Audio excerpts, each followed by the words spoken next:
and welcome to a brand new video, a new mysterious case that I must say has become one of my favorites because of the information it has. Because it's very different from the ones we've talked about, and it is no doubt amazing like a movie. Today we're going to talk about Bobby Dumbar's case, which is really interesting and I hope you haven't watched it before, and if you watch it, well, watch it again with me. But before we begin, follow me in all my social media. You know I have a billion social media accounts, especially on Twitch, which is where we see each other more often. We see each other all the time, we talk, we play. My mystery videos are constantly playing there, so you can go and watch them and subscribe. You'll really loved it. Follow me on this channel and activate the notification bell so it lets you know when I upload a video. And very well, without anything else to say, let's begin with the case.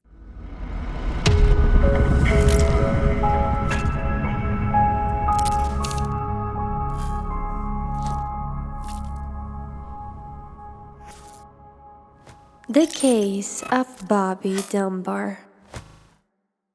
Oh my, from where to start this case, it has many interesting things. So let's begin. Bobby Dumbar was a kid who was born in 1908, but let's say that there are many facts regarding his biography. We will not talk much about that because I don't think it's very relevant, but we'll dive straight into what happened in this case. It was the 23rd of August, 1912. Bobby was already 4 years old. He was still a little baby, but he wasn't too small. He could walk, he knew things, and he talked a little. And let's say that he was from a rich family, an opulent family. They had money, cars, carriages, good clothes, and a really good place to live. He was truly a lucky kid for being born in that family. This 23rd of August, he and his family went on an excursion to Lake Swayze in Louisiana. There were like 11 members counting both parents, Percy and Leslie Dunbar, and his siblings, besides some other friends from the family and family members on his father's side. They went to this trip and had a really nice time. His dad had to leave at some point of the excursion because he had to work. So basically he went, stayed with them, left them settled, and then he went back to work. Before the dad left, let's say that Bobby didn't want for that to happen. So he said, "Dad, please stay, we're having a really nice time." But the father wasn't able to stay for he truly had to get to work. There came a moment in the afternoon in which they went to play with their siblings and also with their friends, while the mother prepared the lunch among other family members. So they were preparing the lunch and the kids went to play in a very casual plan. They went to simply have fun at the lake. During that time, everything was completely normal. Let's say that the kids were quite alright, they were having a nice time, and towards the afternoon the mom called them so they could have lunch. At that time, Paulettee was in charge, for he was the oldest of all the children. He was a friend of the families and he was kind of a responsible adult. He had a lot of kids by his side. Obviously, Bobby was one of the youngest, but he also had a lot of young children around. He was playing with them and he was carrying other kid in his shoulders. And he remembers that Bobby was trying to get in his way and he told him get out of the way and told him move aside or I'll trample you. And he remembers that Bobby told him, "You can't because you're not bigger than me." And let's say that they fought like that, like playfully. Between them, there was like a game in which Bobby thought he was enormous, like a giant, and actually Bobby was a big kid, strong and tall for the age he had. He was way bigger than normal, 4 years old, but he obviously wasn't bigger than Paul.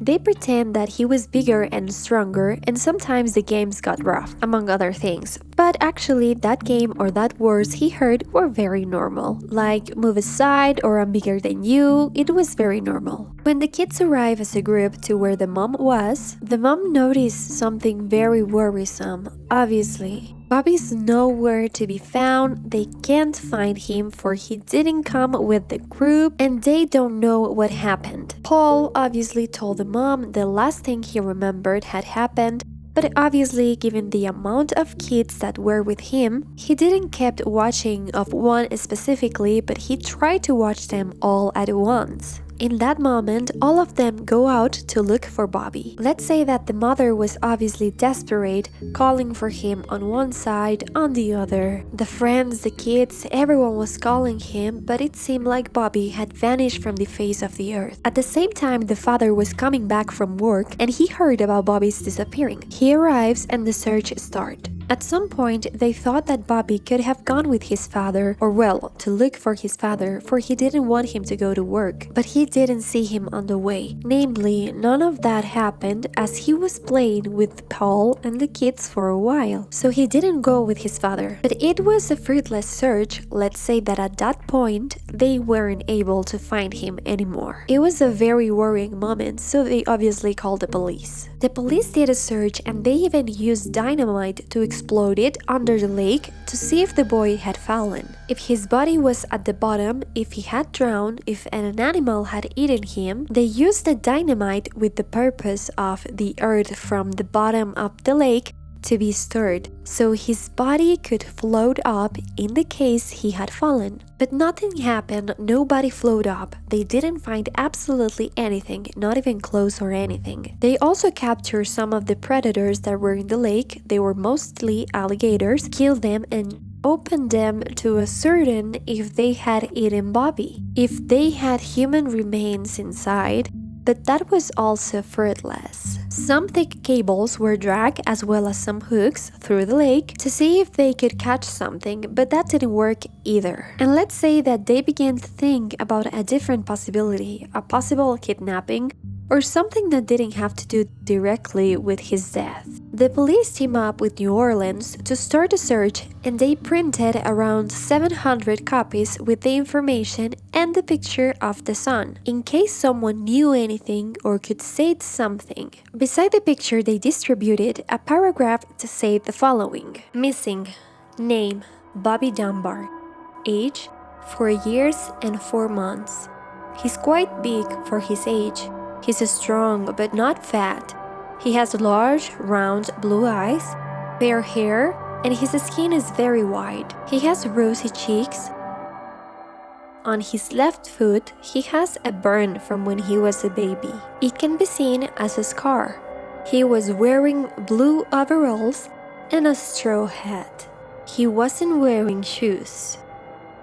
They also offer a $1,000 reward, which by that time was so much money, like around $22,000 of today. It was for anybody who had information or who brought him back alive. During the investigation, they kept going to that place, looking for more clues. They managed to find some footprints that came down from a nearby mountain to the place where they were, like near some woods or a wood path. But that's where the footprints disappeared, so it is unknown if they belong to the person who took him. They were also very close to an abandoned train railroad, which is very common and is one of the spots where more people get lost in the USA, which are the abandoned train railroads, so please be very careful. And they thought that maybe someone could have taken him there too. They also thought that someone could have kidnapped him on a boat in those waters, and that's why his body wasn't found. So they started an even bigger search. They distributed a missing person flyer from Texas through Florida.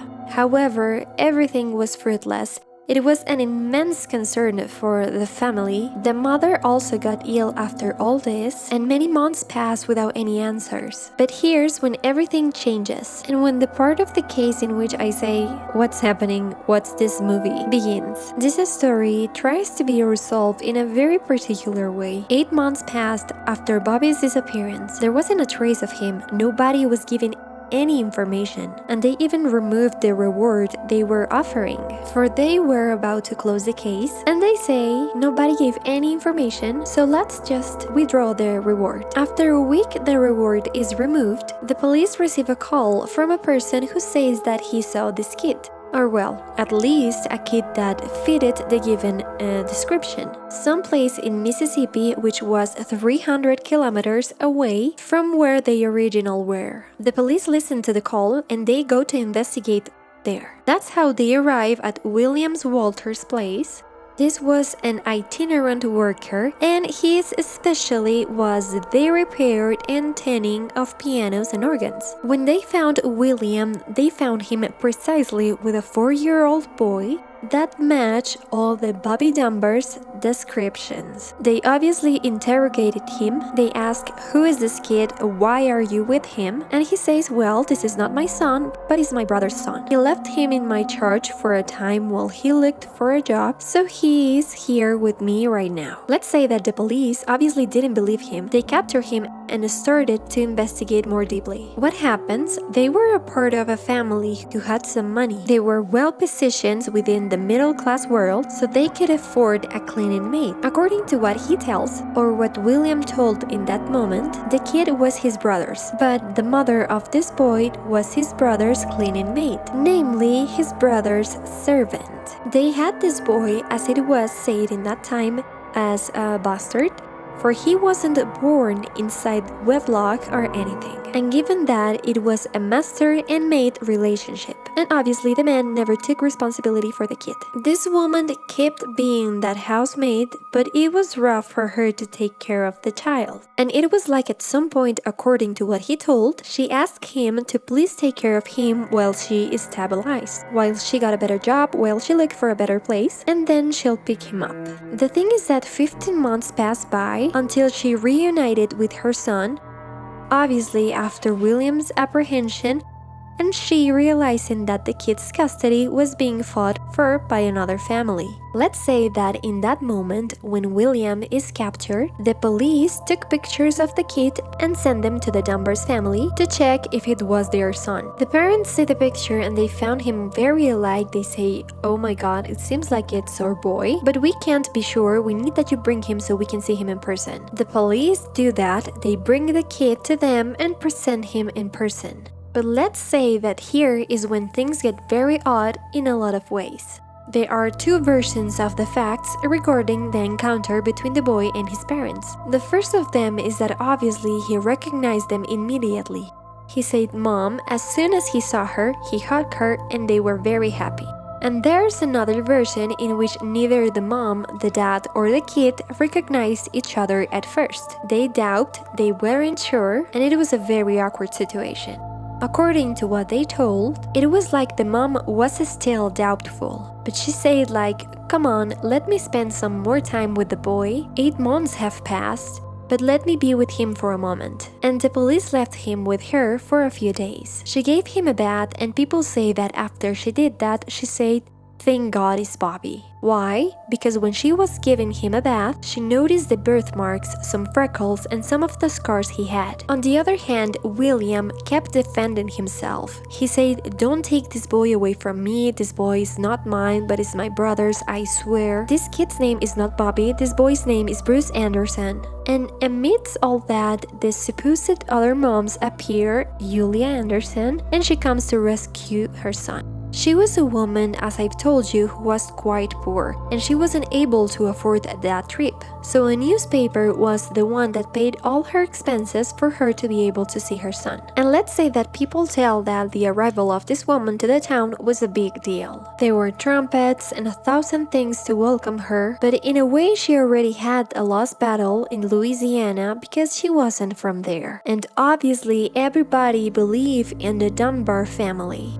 So she had all the cards against her. Besides, she didn't have any money to hire a lawyer. But here's when something very particular also happened. When Julia meets with the boy, the exact same thing that happened with this kid's parents happened with her. The boy sees this woman and immediately gets away from her. Like, "Who are you? Don't touch me, I don't know you." And this is a shock for both the Dunbar side and for Mrs. Anderson's side. But by that time, he was feeling better with the Dunbars. He felt at ease. They say that the parents, for having lost him, tried to make up for all the time he was missing. So they gifted him a pony and a bicycle. The boy was very happy. He was already adapting again to the family. So he sees this woman and gets away from her. He doesn't want anything from her. Obviously, as I've told you, she had all the cards against her. The local press created a bad image of her. First, because she left his son alone for 15 months with a strange man, she forgot him completely, and it also looked bad for her that she was a single mom. They cataloged her as a prostitute, and she had also lost 2 sons before Bruce, for they have died. So all this was stacked against her, and she couldn't appeal or fight for the boy. She had to go back home empty-handed, despite constantly saying that he was her son.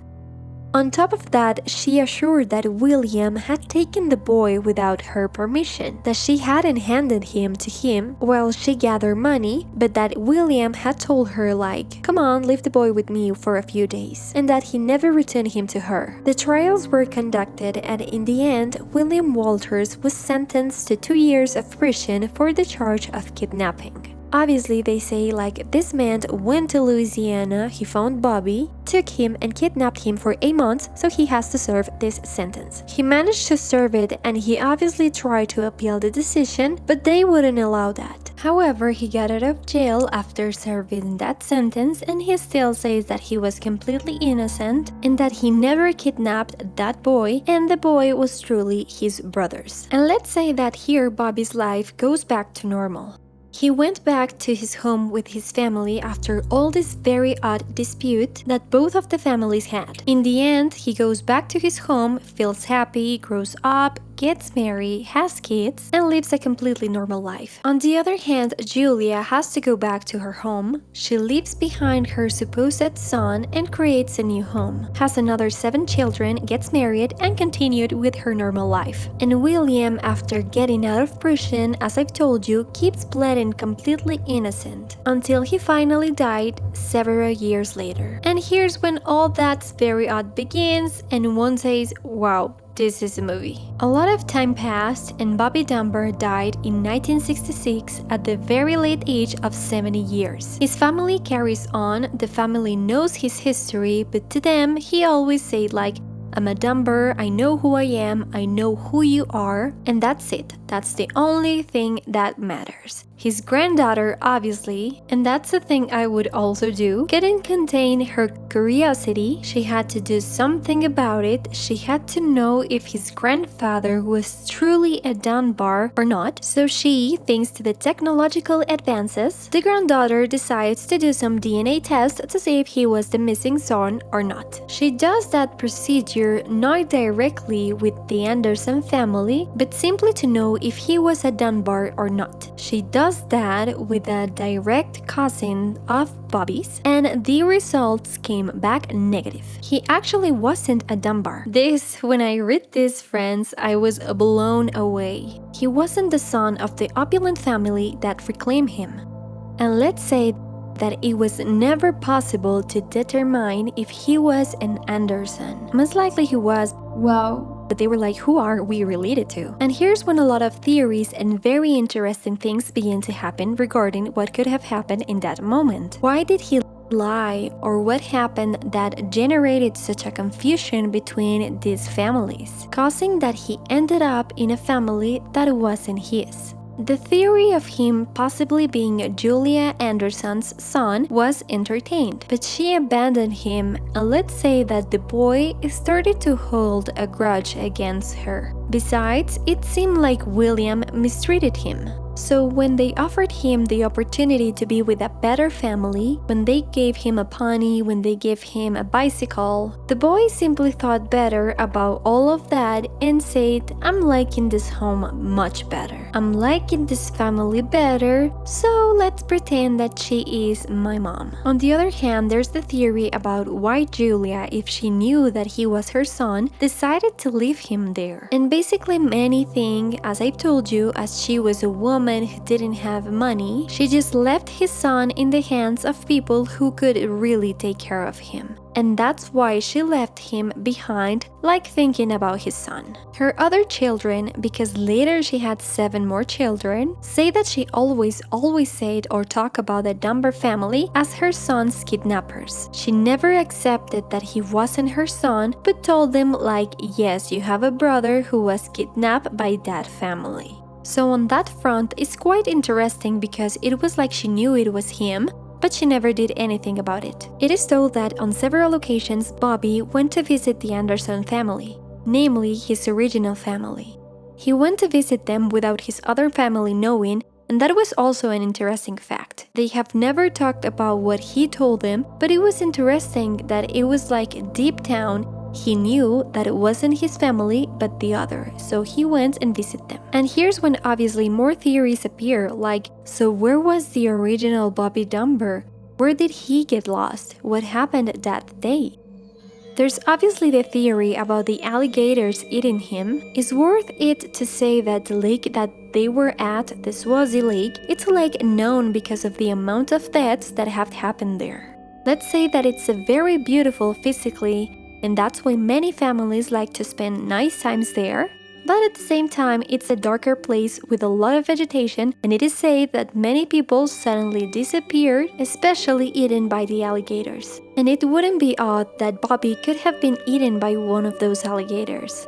One of the ones that the police didn't catch and cut open and just ate him managed to escape, and that was all. On the other hand, there's another very interesting theory which says about that the parents probably did something against him, against his life, and that's why they decided to adopt the kid as if it was their son. There's also the theory that, well, they didn't harm him, that he truly went missing, and that they, to appease the pain they felt for his son, the mom and dad made all the efforts needed to swear and think that this was his son, even though he wasn't, like to give him back, to be able to give him some love, like making it up for the boy that truly disappeared. Also, there's another theory that points out at Paul, the friend that was with them, and it is like, how can he not see that the boy disappears and doesn't come around anywhere again? So they think that maybe he did something, an accident or something. But proof is that he was never found. And there's another one that says that he was kidnapped and he truly never appeared again. There's a very, very interesting theory that talks about William, the man who ended up in jail, which says that William was probably the kidnapper who kidnapped Bobby,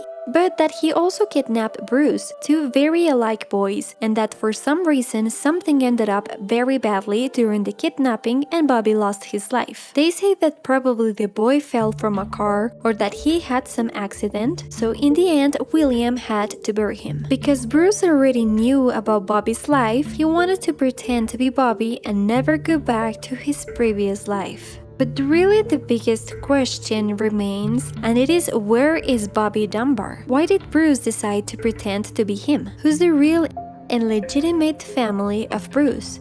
All of this is unknown. That's why I wanted to tell you this case, for it seemed very interesting to me, it blew my mind. I think there's a movie about this, and if it's not, somebody should make it. But this really is one of those cases that one could see only in Hollywood, but in the end, it's quite real. But very well, I'm going to leave this case here. I hope you like it and I found it as interesting as I did, because I really got into the story when I saw it. So if you like it a lot, don't forget to leave a like, a thumbs up, comment what other things you would like to know about this case, what theories you have about what could have happened to him, to Bobby. Follow me, you know I have a billion social media accounts. And also follow me on Twitch, you know that we see each other more often there than here. Below, it's the first link in the description, so you can subscribe and go there too. My videos are playing all the time. Don't forget to subscribe to this channel, activate the notification bell so it lets you know when I upload a new video. Thank you so much for watching me. Don't forget to follow your dreams, and I'll see you in the next one. Bye!